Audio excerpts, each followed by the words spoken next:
आजकल सियासत में अगर बात है तो हरियाणा के विधानसभा चुनाव को लेकर खासा बात हो रही है।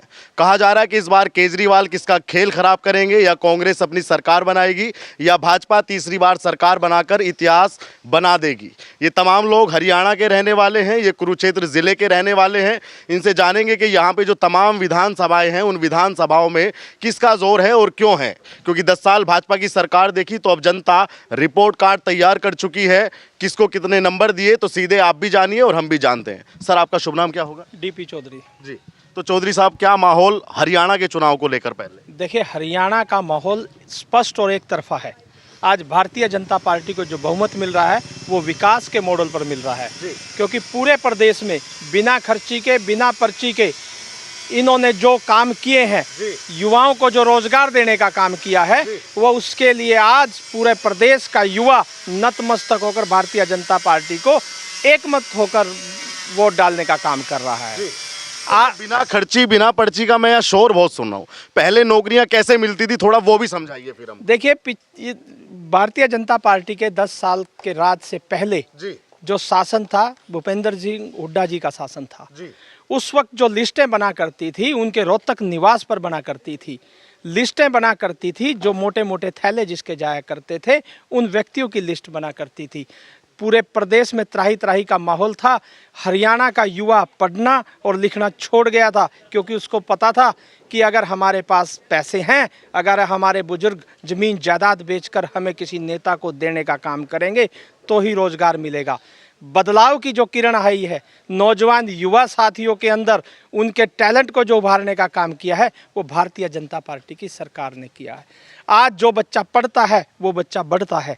आज जो बच्चा शिक्षा के माध्यम से अपना पेपर पास करता है, निश्चित तौर पर वो रोजगार पाता है। आज हर गांव में, हर गली, हर मोहल्ले में जाकर देखिए, बिना खर्ची और बिना पर्ची के युवा को जो रोजगार मिला है, वो आत्मसम्मान की बात है हरियाणा के लिए। सर, मैंने ये सुना कि किसान खेल खराब करने वाले हैं भाजपा का। हमने किसान आंदोलन भी देखा, इसके बारे में भी मैं किसान का बेटा हूं और यहाँ पर ज्यादातर किसान खड़े हैं। आप मेरे अपने गांव खेड़ी रामनगर में खड़े हैं। आप इन किसानों से पूछिए कि एकमात्र पार्टी ऐसी है जो 28 फसलें एमएसपी पर खरीदने का काम करती है। आप किसान से पूछिए, एकमात्र भारतीय जनता पार्टी सरकार ऐसी है जो 1100 रुपये जो फाने किसानों के खेत में होते हैं जीरी के, उसको जलाकर न उसको सड़ाने का काम करते हैं तो 1100 रुपये किसान को मिलते हैं। आज एकमात्र पार्टी ऐसी है जो 2000 रुपये किसान को सूखे का मुआवजा पहले ही देने का काम कर दिया। आज किसान को पूछने वाली, किसान को साथ लेकर चलने वाली और किसान के बारे में सोचने वाली यही सरकार है, क्योंकि इन्होंने देश को जिस तरीके से बढ़ाया है, किसान को जिस तरीके से संवारा है, युवाओं को जिस तरीके से दिशा दी है, खेल के माध्यम से जिस तरीके से हरियाणा को बढ़ाने का काम किया है और डेवलपमेंट का जो मॉडल हरियाणा में लाने का काम किया है, इस बदलते हरियाणा में आज हरियाणा का जन जन साथी भारतीय जनता पार्टी को बढ़ाने का काम कर रहा है और तीसरी बार इसकी सरकार बनाने का काम कर रहा है। सीएम सैनी साहब को सीएम बना दिया गया, बहुत थोड़ा उनको समय दिया गया, उनके बहुत कम समय उनको दिया गया। तो क्या कहना चाहेंगे कि ओबीसी वर्ग से पहले सीएम है, कांग्रेस कभी ये काम करने में बहुत दूर दूर तक उसकी सोच में भी नहीं आया, ये बड़ा फैक्टर भी हो सकता है क्या हरियाणा के चुनाव में आने वाले? देखिए, वो किसान का बेटा, जिस तरह से हम 2020 क्रिकेट मैच की बात करते हैं कि कम ओवर के मैच में ज्यादा छक्के मारकर मैच को जिताने का काम नायब सैनी जी करेंगे। मात्र 56 दिनों में उन्हें हर वर्ग को साधने का काम किया। कौशल रोजगार के माध्यम से गरीब साथियों के जो बच्चे थे उनकी नौकरी को सुनिश्चित करने का काम किया। किसान को मुआवजा देकर उसको साथ लगाने का काम किया। एमएसपी पर जो फसलें ले रही थी और ज़्यादा बढ़ाने का काम किया और हरियाणा के हर नागरिक को सम्मान देने का काम किया। बुजुर्गों को, माताओं बहनों को और गरीब किसान और गरीब गांव के सारे तबके को उन्होंने प्लाट देने का काम किया और उसकी एक व्यवस्था बनाई। व्यवस्था कैसे बनाई कि आज पंचायत से जो जमीन लेंगे उसका मुआवजा सरकार देगी और उस पंचायत में जितने मर्जी आप गरीब आदमियों के लिए प्लाट कटवाओ, उसके लिए उन्होंने योजना बनाने का काम किया। ऐसी अनेकों योजनाएं हैं। ऐसी सेल्फ हेल्प वर्कर की आज योजनाएं देखो, युवाओं की योजनाएं देखो, खेल की योजनाएं देखो, किसान की योजनाएं देखो, बुजुर्गों की योजनाएं देखो, आयुष्मान कार्ड की योजनाएं देखो। सरकार हर समय तत्पर रहती है कि अपने हरियाणा को बढ़ाना है और फिर से भाजपा को जिताना है। इसके बावजूद भी आपने बहुत सारी योजनाएं बताई, काम बताए, इसके बावजूद भी राहुल गांधी कह रहे हैं कि भाई भाजपा इस बार हरियाणा से चली जाएगी, जनता बाय बाय बोल देगी मोदी जी वो को, व्यक्ति जो देश की स्टेज पर न बोलकर विदेशी स्टेज पर अपने देश के बारे में गलत तरीके की बयानबाजी करना, एक समाज को निशाने पे साध कर उसका तुष्टीकरण करना, ऐसे व्यक्ति से हम क्या तुलना कर सकते हैं? ऐसे व्यक्ति से हम क्या इच्छा कर सकते हैं? माननीय नरेंद्र मोदी जी कल कुरुक्षेत्र की धरती पर आए थे जी। उन्होंने एक एक व्यक्ति से आगाज किया था कि इस देश को बचाना है, इन बच्चों के भविष्य को संवारना है। आपने आगे बढ़कर भारतीय जनता पार्टी को जिताकर यह सुनिश्चित करना है, जिस तरह से पूरी दुनिया में हिंदुस्तान का डंका बजा हुआ है और जिस तरह से पूरी दुनिया में हरियाणा के खिलाड़ियों का डंका बजा हुआ है, उसको आगे बढ़ाने का काम करना है। और उसके लिए आपने शायद नहीं देखा, नहीं तो आप वीडियो रिकॉर्डिंग के माध्यम से मीडिया पे जाकर देखिए, सोशल मीडिया की साइट पर जाकर देखिए, कल बरसात में कीचड़ में कमल खिलाने का काम किया लोगों ने। माताएं बहनें युवा साथी वहां उकड़ू बैठकर, वहां बिना कुर्सियों के भी कुर्सियां खचाखच भर चुकी थी और उस पानी में बैठकर उन्होंने माननीय प्रधानमंत्री नरेंद्र मोदी जी के संबोधन को सुनने का काम किया है। उन्होंने उस व्यक्ति की बात को जो देश में संत के नाम से सरकार चलाने का काम करता है और देश का चौकीदार बनकर सबको बढ़ाने का काम करता है। जी, धन्यवाद। आपसे भी सर सवाल मेरा ये है, क्या तीसरी बार सरकार को वापसी करना कितना मुश्किल है या कितना आसान मानते हैं आप सफर भाजपा का इस बार? पिछली बार भाजपा के पास जो सीटें आई थी जी, उसमें से कम 20+ सीटें और ज़्यादा बढ़ने जा रही हैं इस बार। और मैं आपको एक बात बताऊं, रात को जब मुझे समय लगता है अपने कामों से, तो मैं पूरे हरियाणा के बारे में सोशल मीडिया पे देखता हूं जी, और पूरे हरियाणा की नब्ज जैसे भी मुझे जितना समय लगता है उसमें से जो निकल के आता है, जी, 36 बिरादरी, जी। हर समाज का हर वर्ग भाजपा को जिताने का काम कर रहा है। क्यों भाजपा को ही क्यों? यहाँ कांग्रेस भी दावेदारी है, तो कांग्रेस भी कह रही है कि हम भी भाई इस बार मौका दो, हाथ बदलेगा हालात। लगभग 60 वर्ष तक कांग्रेस का इस देश में राज रहा, प्रदेश में भी राज रहा। मुझे नहीं लगता यहाँ लोग खड़े हैं, आप पूरे हरियाणा में टटोलो, कोई निजी स्वार्थ के वंश तो आके कोई अगर कांग्रेस के बारे में बात करे तो मैं कह नहीं सकता। नहीं तो अगर कोई निस्वार्थ भाव से, अगर कोई राष्ट्र प्रेम के बारे में सोचकर, कोई हिंदू प्रेम के बारे में सोचकर, कोई युवाओं के बारे में सोचकर, किसान और गरीब के बारे में सोचकर अगर कोई बात करेगा तो वो सिर्फ भाजपा की बात करेगा। मतलब भाजपा पे जिम्मेदारी है कि वो किसानों का काम करे। कांग्रेस कह रही है कि हमने किसानों का साथ दिया, पहलवानों का साथ दिया। पहलवान किसान थे, पहलवान तो पहलवानी कर रहे हैं। किसानों का भी साथ दिया ना किसान आंदोलन में कांग्रेस ने। अरे मैं भी किसान हूँ, मुझे तो नहीं लगा कि मेरा साथ दिया। भाजपा ने किसानों के लिए क्या किया, आप बल्कि ये पूछिए क्या किया भाजपा ने? लगभग 1100 कुछ रुपए यहाँ का गेहूं और जीरी यहाँ की मतलब हमारी तो सेब की फसल यही है जी, जैसे हिमाचल में जम्मू में सेब होता है, हमारे यहाँ तो सेब भी यही है, हमारे यहाँ तो अंगूर भी यही है जी।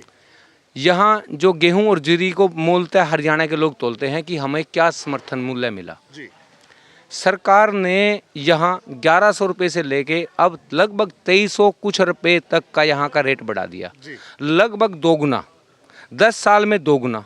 1100 से 1200 तक आने में लगे 65 वर्ष और 10 वर्ष में बढ़ गया उसका दुगुना।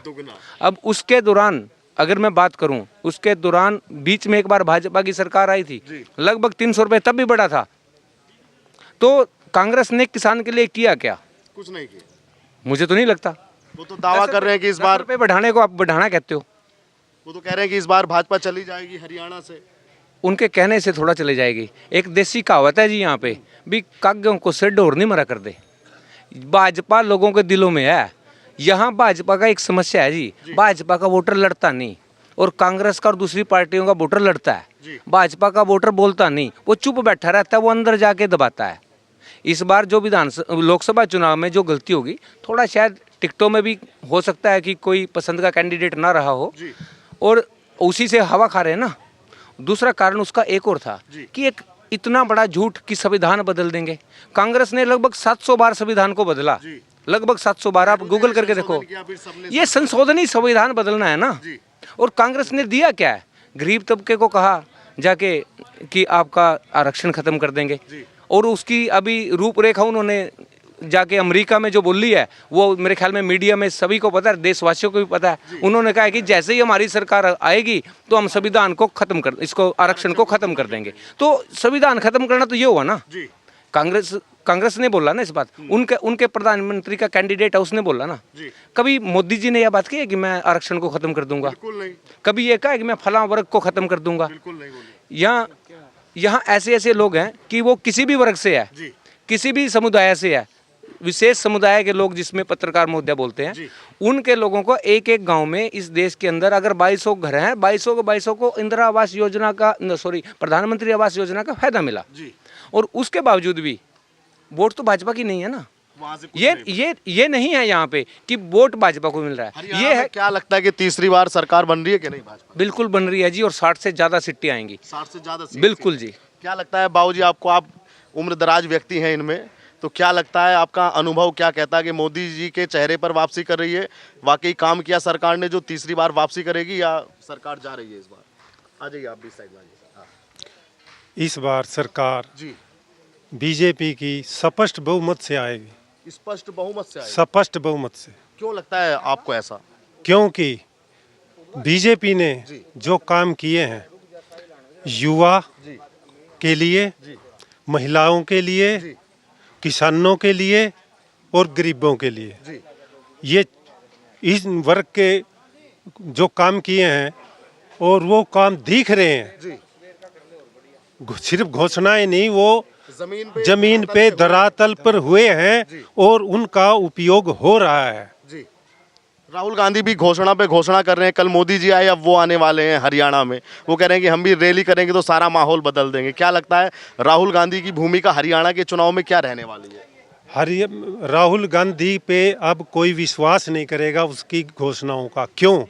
क्योंकि उसने पिछले चुनाव में भी घोषणाएं की थी, खटाखट वाली भी की थी। और वो जो अपने उनके कांग्रेस के राज्यों में, जो कर्नाटक और दूसरे एक दो राज्य और तीसरा एक और है, वो उनमें जो घोषणाएं करके वो सत्ता में आए थे, वह घोषणाएं जो न की थी एक भी इम्प्लीमेंट नहीं हुई।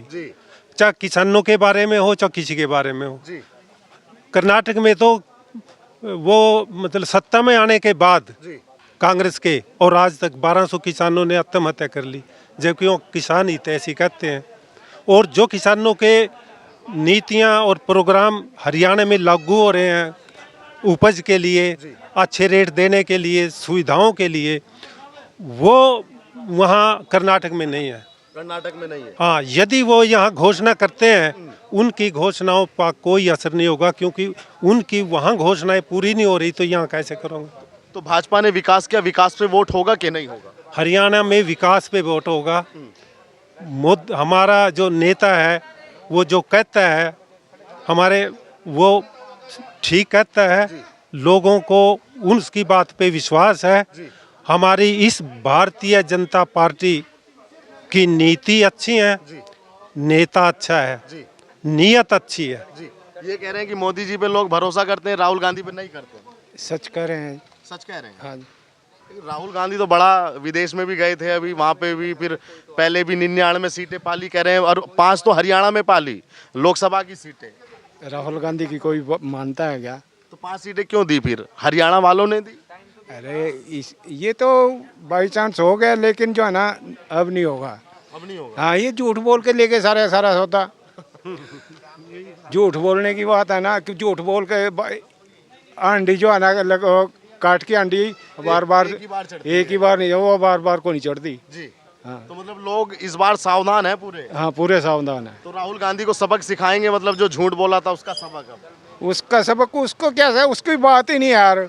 वो आएगा उल्टा और सीटें कटेंगी उसके आने से। देखो, मतलब राहुल गांधी आएंगे और भाषण देंगे तो सीटें कट। हाँ, सीटें कटेंगी, सारे भाजेंगे उस पर। ऐसा क्यों लगता है कि वो भाषण देंगे तो सीटें कट जाएंगी? वो झूठ बोलता है सारा। झूठ बोलते हैं। हाँ। अच्छा, ये सैनी साहब सीएम बनाए, कुछ काम वाम किए, बढ़िया हैं कैसे आदमी? बहुत बढ़िया काम किए हैं सारे सैनी साहब, हमारी लोकल है यहीं के। अब तक तो उधर के बनते थे सीएम सारे, उस साइड। हाँ, अपने ये कुरुक्षेत्र के साइड के तो ये भी आए, तो ये बनावेंगे ना। अच्छा, हुड्डा में और सैनी में कितना फर्क हुड्डा सैनी में जमीन आसमान का फर्क है। हुड्डा हुड्डा तो करप्शन का नाम हुड्डा है भाई, समझे? करप्शन जहाँ है वहाँ हुड्डा है। हाँ, और एक जिले में विकास कर हाँ, क्या वो रोहतक का सिर्फ रोहतक ही है सारा हरियाणा? बिल्कुल नहीं। फिर तो उसने सिर्फ रोहतक का विकास किया, जो जबकि ये सारे का विकास कर रहे हैं हाल हरियाणा। तो तीसरी बार भाजपा की सरकार बननी कठिन है या आसान है? बिल्कुल शोर शाट डंके की चोट पर भाजपा। कितनी सीटें मान के चलते हैं 90 में से? 65। 65 सीटें। हाँ 8 तारीख में फोन करेंगे हम आपको। हाँ, करो जरूर। परिणाम आएगा। हाँ जरूर। अच्छा, मोदी जी का काम कैसा लगता है? जैसे 10 साल से वो भी पीएम बनाए देश ने, तो कैसा काम करते हैं मोदी जी? मोदी जी के तो डंके बज रहे सारे वर्ल्ड के अंदर। मोदी जी जैसा जो है ना नेता पैदा होना बहुत मुश्किल है, हम उसको नहीं खोएंगे। हीरा है। मोदी जी को नहीं खोएंगे? नहीं, हीरा है वो तो, हमारे देश का हीरा। हीरे हैं मोदी। हाँ, और क्या राहुल गांधी फिर क्या है? है उसका मार पड़ा ना। वो तो कह रहे हैं, उनकी पार्टी वाले कह रहे हैं वो तो जननायक है, लोक नायक है, जनता के नायक। ठीक है, हमारे लिए बेहतर है वो। मोदी बेहतर है। राजीव हमारे लिए बेहतर है, जब तक वो रहेगा अपनी जाजा है। अच्छा। बीजेपी की जाजा है। अच्छा। हाँ, तो मोदी जी का भी कुछ फैक्टर काम करेगा या नहीं? या मोदी फैक्टर? मोदी फैक्टर काम कर ही रहा है, सारी मेहरबानी मोदी जी की है। ये जो पहलवान वहलवान को टिकट दिया, इससे कुछ माहौल ये इनका कुछ नहीं होता है कुछ नहीं होता? ना। वो तो कह रहे सारा माहौल बदल जाएगा अब। देखो 8 तारीख को पता लगेगा ना कैसा माहौल बदलेगा।